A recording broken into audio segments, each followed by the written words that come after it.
तुमची इच्छा असूनही तुम्ही लोकांची धारणा बदलू शकत नाही. म्हणून शांतपणे आणि आनंदाने जीवन जगा.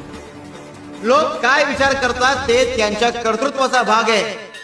त्यांना बदलण्याचं कार्य आपल्या हातात नाही. त्याऐवजी शांतपणे आणि ईश्वराच्या चरणी लीन होऊन आपलं इच्छित कार्य पूर्ण करत जीवन जगायला शिकणं महत्वाचं. तुमची इच्छा असूनही तुम्ही लोकांची धारणा बदलू शकत नाही. म्हणून शांतपणे आणि आनंदाने जीवन जगा. लोक काय विचार करतात ते त्यांच्या कर्तृत्वाचा भाग आहे. त्यांना बदलण्याचं कार्य आपल्या हातात नाही. त्याऐवजी शांतपणे आणि ईश्वराच्या चरणी लीन होऊन आपलं इच्छित कार्य पूर्ण करत जीवन जगायला शिकणं महत्वाचं. तुमची इच्छा असूनही तुम्ही लोकांची धारणा बदलू शकत नाही. म्हणून शांतपणे आणि आनंदाने जीवन जगा.